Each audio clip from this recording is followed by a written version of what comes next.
हरे कृष्ण। आप सभी का हमारे चैनल पर बहुत बहुत स्वागत है। आज के इस वीडियो में आप सुनेंगे माघ मास के महात्म के 25वें अध्याय की कथा। तो कथा शुरू करने से पहले एक ही अनुरोध है, अगर अभी तक चैनल को सब्सक्राइब नहीं किया है तो चैनल को सब्सक्राइब करके बेल आइकन पर क्लिक कर लीजिए, और अगर कथा पसंद आती है तो वीडियो को लाइक करके औरों को भी शेयर करिए। तो चलिए शुरू करते हैं आज की कथा। माघ मास के महात्म की कथा सुनने से पहले सुनते हैं सीता माता के नित्य नेम की कथा, जिसको माता सीता सुनाया करती थी और भगवान श्री रामचंद्र जी सुना करते थे। इस कथा को सुनने से हमेशा अन्न और धन के भंडार भरे रहते हैं, कभी भी अन्न धन की कमी नहीं आती। तो आइए सुनते हैं नित्य नेम की कथा। एक बार भगवान श्री रामचंद्र जी को कहीं बाहर जाना पड़ गया, तो माता सीता कहने लगी कि भगवान, मेरा तो 12 वर्ष का नितनेम है, अब आप बाहर जाएंगे तो मैं अपनी कथा किसे सुनाऊंगी। तो भगवान बोले कि तुम कुएं की पाल पर जाकर बैठ जाना, और वहां जो औरतें पानी भरने आएंगी उन्हें अपनी कथा सुना देना। तो सीता माता कुएं की पाल पर जाकर बैठ जाती हैं। तभी वहां पर एक स्त्री आई। उसने रेशम जरी की साड़ी पहन रखी थी और सोने का घड़ा ले रखा था। माता सीता उसे देखकर कहने लगी, बहन, मेरा 12 वर्ष का नितनेम सुन लो। लेकिन वह स्त्री बोली कि अगर मैं तुम्हारा नितनेम सुनूंगी तो मुझे घर जाने में देर हो जाएगी और मेरी सास मुझसे लड़ेगी। उसने कहानी नहीं सुनी और अपने घर को चली गई। उसके ऐसा करते ही उसकी रेशम जरी की साड़ी फट गई और सोने का घड़ा मिट्टी के घड़े में बदल गया। जब सास ने ये देखा तो पूछा कि ये किसका दोष अपने सिर पर लेकर आई है। तो बहू ने कहा कि कुएं पर एक औरत बैठी थी, उसने कहानी सुनने के लिए कहा, लेकिन मैंने नहीं सुनी और ये मुझे उसी का फल मिला है। बहू की बात सुनकर अगले दिन सास वही साड़ी पहनकर घड़ा लेकर कुएं की पाल पर पहुंची। सास को वहीं पर माता सीता बैठी मिली। तो माता सीता ने कहा कि बहन, मेरी नितनेम की कहानी सुन लीजिए। तो सास बोली कि एक बार की तो छोड़ो, मैं तो 4 बार कहानी सुन लूंगी। सास के ऐसा कहते ही सीता माता उसे कहानी सुनाने लगी। राम आए लक्ष्मण आए, देश के पुजारी आए, नित नेम का नेम लाए, आओ राम बैठो राम, तपी रसोई जेओ राम, माखन मिश्री खाओ राम, दूध बताशा पियो राम, सूत के पलका मोठो राम, शाल दुशाला पोठो राम, शाल दुशाला ओढ़ो राम, जब बोलूं जब राम ही राम, राम संवारे सबके काम, खाली घर भंडार भरेंगे, सबका बेड़ा पार करेंगे, श्री राम जय राम जय जय राम। सास बोली, बहन, कहानी तो बहुत अच्छी लगी। कहानी सुनकर सास घर को चली गई। तभी उसकी साड़ी फिर से रेशम जरी की बन गई, मिट्टी का घड़ा फिर से सोने के घड़े में बदल गया। तब बहू कहने लगी, सासू माँ, आपने ये सब कैसे किया? तो सास ने कहा, बहू, तू दोष लगाकर आई थी और मैं दोष उतार कर आ रही हूँ। बहू ने पूछा कि वह कुएं वाली स्त्री कौन है? तब सास बोली कि वे सीता माता थीं।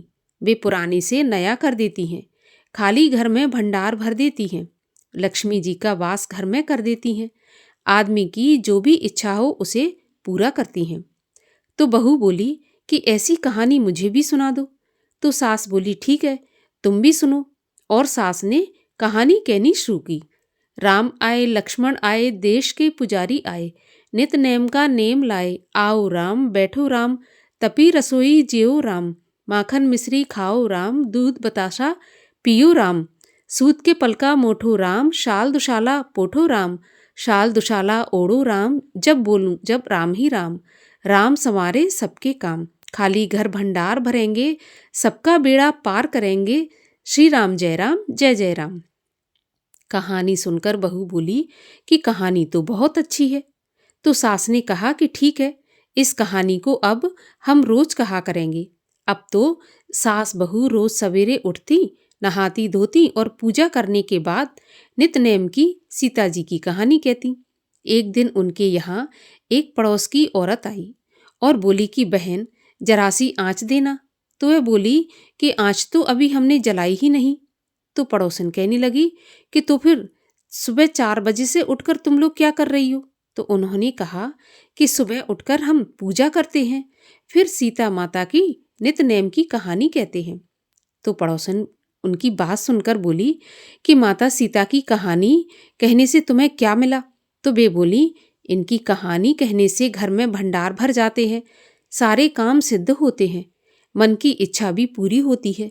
तो पड़ोसन कहने लगी कि बहन ऐसी कहानी मुझे भी सुना दो। फिर वह बोली कि ठीक है, तुम भी ये कहानी सुन लो। और सास ने पड़ोसन को कहानी कहनी शुरू कर दी।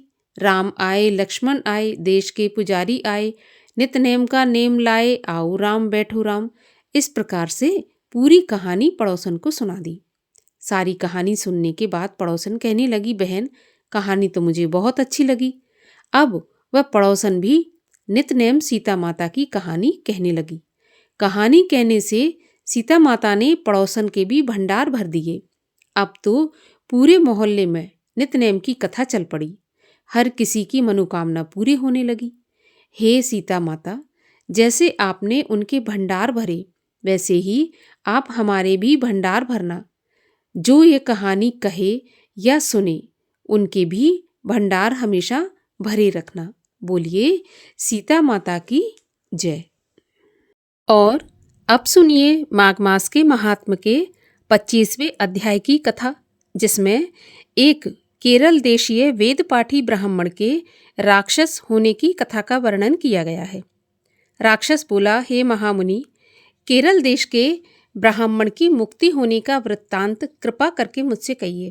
देवदूती ने कहा, हे पिशाच, सुनो, मैं इस शुभ तथा पुण्य कथा को कहता हूँ। केरल देश में वसु नाम का एक वेद पारंगत ब्राह्मण रहता था। उसके पट्टीदार बांधवों ने उसकी भूमि छीन ली थी। अतएव वह निर्धनता से दुखी होकर अपनी जन्मभूमि को त्याग कर देश देश में घूमता हुआ कुछ दिन बाद किसी व्याधि से पीड़ित हो एक बड़े जंगल में गया।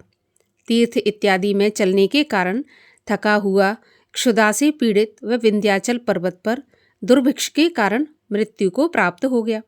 उसकी दाह क्रिया तथा आर्दोदैहिक क्रिया भी नहीं हुई, जिससे वह निर्जन वन में पर्वत की कंदरा में प्रेत रूप होकर चिरकाल तक वास करता रहा। वह अत्यंत शीत और ताप से तथा बिना आहार और जल से बहुत हाहाकार करता हुआ, लंबी लंबी श्वास लेता हुआ वायु रूप से इधर उधर घूमता था। कहीं भी शरण और सुख न मिलने के दुख से व्याकुल हो, वह सोच करता हुआ अपने कर्म के फल भोगता रहा। जो लोग हवन, गोविंद का पूजन, आत्मविद्या का अभ्यास नहीं करते और प्रसिद्ध तीर्थों से विमुख रहते हैं और दुखी लोगों को स्वर्ण, वस्त्र, तांबूल, रत्न, फल, अन्न तथा जल नहीं देते, वे कर्महीन होते हैं। पाखंडी, कुटिल, चोर, ठग की वृत्ति वाले, बाल, वृद्ध, आतुर और स्त्रियों पर निर्दयता का व्यवहार करने वाले जो लोग इनका धन हरते हैं, वह असत्य बोलते हैं। ऐसे लोगों का अवश्य त्याग कर देना चाहिए।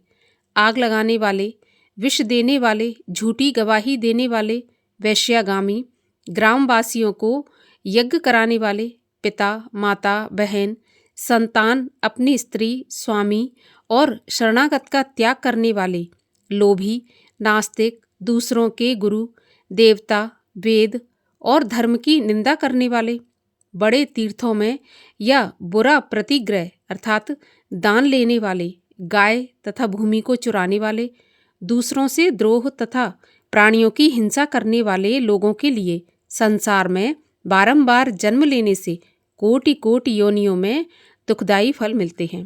प्रेत, राक्षस, पिशाच तथा तिरछी चाल चलने वाले एवं वृक्ष योनि में जन्म लेने वाले, इनको इस तरह लोक तथा परलोक में लेश मात्र भी सुख प्राप्त नहीं होता। अतएव निषिद्ध कार्यों को छोड़कर धर्म, यज्ञ, दान, तप, देव पूजन आदि करना चाहिए तथा मंत्र, देवता और गुरु की सेवा चारों वर्ण वालों को निरंतर करनी चाहिए। इस प्रकार धर्म का उपदेश करके उस ब्राह्मण ने फिर से कहा कि हे पिशाच, उस केरल प्रेत के उस पर्वत पर वास करते हुए बहुत समय व्यतीत होने पर एक बार मार्ग में एक पथिक को, जो 2 गगरी में त्रिवेणी का जल लिए हुए था, आनंद पूर्वक जनार्दन भगवान के पुनीत श्लोक गाते हुए जा रहा था। उसे देखकर प्रेत ने एकाएक उसका मार्ग रोक लिया और अपना रूप उसको दिखाकर कहा कि तुम डरो मत। हे उत्तम कार्पटिक, मैं तुम्हारी गगरी का पानी पीना चाहता हूँ। यदि तुम मुझे पानी नहीं पिलाओगे तो मेरे प्राण निश्चय ही चले जाएंगे। देवदूती बोले, ऐसा प्रेत का वचन सुनकर उस राहगीर ने आश्चर्य से कहा कि हे महाकृष्ण, दुर्बल, मुरझाए हुए, नग्न रूप, मृत्यु के इच्छुक, कुरूप, डरावने रूप वाले, धूम्रकाय, भयंकर चंचल नेत्र वाले तुम कौन हो, जो पैरों से पृथ्वी का स्पर्श नहीं करते और तुम्हारी बाहें और उदर मांस रहित हैं। पथिक के ऐसे वचन सुनकर प्रेत ने कहा, हे धर्मिष्ठ, जिस कारण मैं ऐसी दशा को प्राप्त हुआ हूँ उस कारण को सुनो। मैं लोभी, मलिन, क्रिया रहित ब्राह्मण था। सदा दूसरे के अन्न से पनपता और अकेला ही मिठाई आदि खाता था। कभी दूसरे के दुख से दुखी नहीं हुआ और न कभी 1 ग्रास की भिक्षा दान की, न 4 ग्रास की पुष्कल और न 4 पुष्कल का हंतकार किया। मैंने कभी वैश्वदेव नहीं किया, न बाहर बलि फेंका, न प्यासों को कभी जल पिलाया, न कभी पितरों का श्राद्ध किया, न तर्पण किया, न कभी देवताओं को पूजा, न कभी ब्राह्मणों को छाता, जूता, जल का बर्तन, पान और औषधि का दान किया, न किसी अतिथि को सत्कार किया, न कभी अंधे, वृद्ध, अनाथ और दीनों को अन्न जल आदि से संतुष्ट किया, न कभी गौग्रास दिया, न कभी किसी रोगी को मुक्त किया, न अग्नि में कोई हवन किया।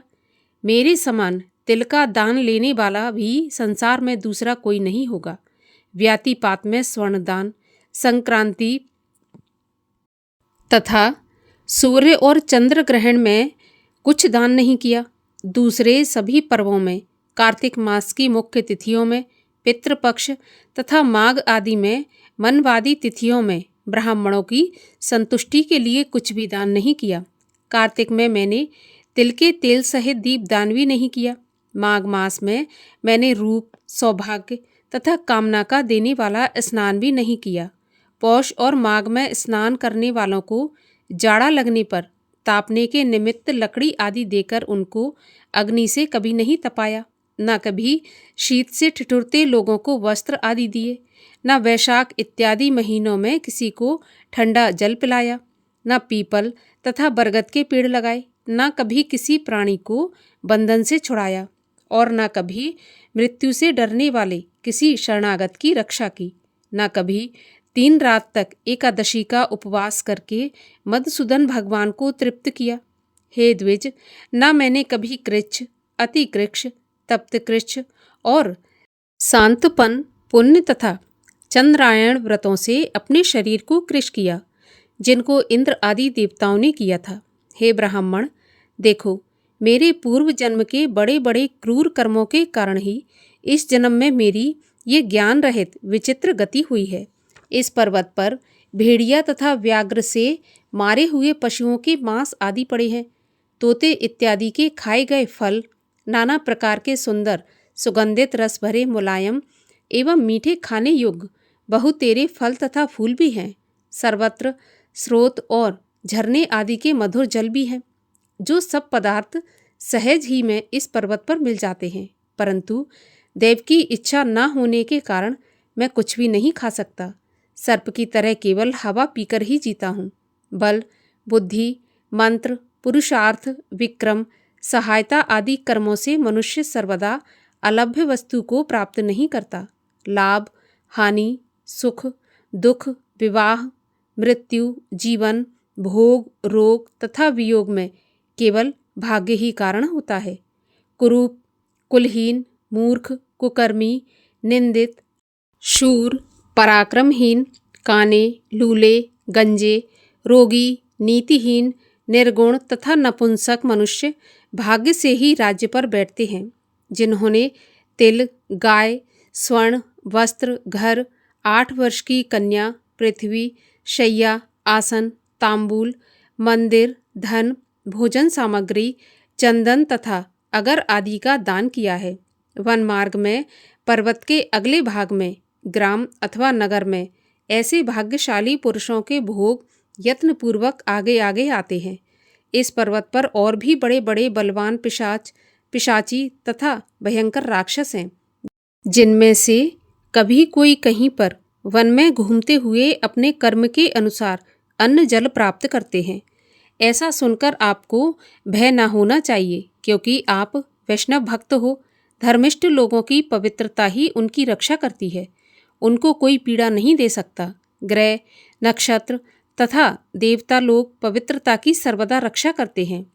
ये सब राक्षस गोविंद के पवित्र भक्त आपकी ओर देख भी नहीं सकते। जो लोग नारायण की भक्ति में लीन रहते हैं, उनको राक्षस, प्रेत, पूतना, भूत, बैताल, गंधर्व, शाकिनी, आर्यक, रेवती, वृद्ध रेवती, मुखमंडली, यक्ष, क्रूर बालग्रह, दुष्ट बुद्ध ग्रह, मातृका ग्रह, भयंकर तथा अन्य विनायक आदि ग्रह, कृत्या, सर्प, कुष्मांड तथा अन्य दुष्ट जंतु हे ब्राह्मण पवित्र वैष्णव ब्राह्मण को न देख सकते हैं और न छू सकते हैं। पवित्र की सब प्राणी रक्षा करते हैं। जिसकी जिह्वा पर भगवान का नाम रहता है, हृदय में धर्म ग्रंथ रहते हों, उनको कहीं भी कोई भय नहीं रहता। हे ब्राह्मण, मैं इस प्रकार अपने कर्मों का फल यहाँ पर भोग रहा हूँ। एक बार जम्बालिनी नदी के किनारे पर घूमते हुए मैंने सारस द्वारा कहे हुए वचनों को सुना था, अतः बार बार विचार करने के कारण मैं दुखी नहीं होता। यहाँ पर 25वें अध्याय का समापन होता है। इसके आगे की कथा आप सुनेंगे कल की वीडियो में। और अब सुनिए श्री कृष्ण चालीसा। वंशी शोभित कर मधुर, नील जलद तन श्याम, अरुण अधर जनु बिंब फल, नयन कमल अभिराम, पूर्ण इंद्र अरविंद मुख, पीतांबर शुभ साज, जय मन मोहन मदन छवि, कृष्ण चंद्र महाराज। जय यदुनंदन जय जगवंदन, जय वसुदेव देव की नंदन, जय यशोदा सुत नंद दुलारे, जय प्रभु भक्तन के दृग तारे, जय नट नागर नाग नथैया, कृष्ण कन्हैया धैनु चरैया, पुनि नख पर प्रभु गिरवर धारो, आओ दीनन कष्ट निवारो, वंशी मधुर अधर धरि टेरी, होवे पूर्ण विनय यह मेरी, आओ हरि पुनि माखन चाखो, आज लाज भारत की राखो, गोल कपोल चिबुक अरुणारे, मृद मुस्कान मोहिनी डारे, रंजित राजीव नयन विशाला, मोर मुकुट बैजंती माला, कुंडल श्रवण पीत पट आछे, कटि किंकणी काछे नी काछे, नील जलज सुंदर तनु सोहे, छवि लख सुर नर मुनि मन मोहे, मस्तक तिलक अलख घुंघराले, आओ कृष्ण बांसुरी वाले, कर पही पान पूत नहीं तारो, अकबका कागा सुर मारो, मधुबन जलत अगिन जब ज्वाला, भय शीतल लखी तही नंद लाला, सुरपति जब ब्रज चढ़ो रिसाई, मूसर धार बारी बरसाई, लगत लगत ब्रज चहन बहायो, गोवर्धन नख धार बचायो, लख यशोदा मन ब्रह्म अधिकाई, मुख मह 14 भुवन दिखाई। दुष्ट कंस अति उधम मचायो, कोटि कमल जब फूल मंगायो। नाथ काली यहीं तब तुम लीने, चरण चिन्ह दे निर्भय कीने। कर गोपिन संग रास बिलासा, सबकी पूर्ण करी अभिलाषा। केतिक महा असुर संघारो, कंसहि केस पकड़ दे मारो। मातु पिता की बंदी छुड़ाई, उग्रसेन कह राज दिलाई। महिते मृतक छहों सुत लायो, मातु देव की शोक मिटायो। भौमासुर मुर दैत्य संघारी, लाए 68 सहस कुमारी। दे भीमहि तृण चीर संघारा, जरासेंधु राक्षस कह मारा। असुर बकासुर आदिक मारो, भक्तन के तब कष्ट निवारो। दीन सुदामा के दुख टारो, तंदुल 3 मूठ मुख डारो। प्रेम के साग विदुर घर मांगे, दुर्योधन की मेवा त्यागे। लखी प्रेम की महिमा भारी, ऐसे श्याम दीन हितकारी। मारथ के पारथ रथ हाके, लिए चक्र कर नहीं बल धाके। निज गीता के ज्ञान सुनाए, भक्तन हृदय सुधा बरसाए। मीरा थी ऐसी मत वाली, विष पी गई बजा कर ताली। राणा भेजा सांप पिटारी, शालग्राम बने बनवारी। निज माया तुम विधि दिखायो, उरते संशय सकल मिटायो। तब शत निंदा करी तत्काला, जीवन मुक्त भयो शिशुपाला। जबहि द्रौपदी टेर लगाई, दीनानाथ लाज अब जाई। तुरतहि वसन बने नंद लाला, बड़ चीर भय अर मुँह काला।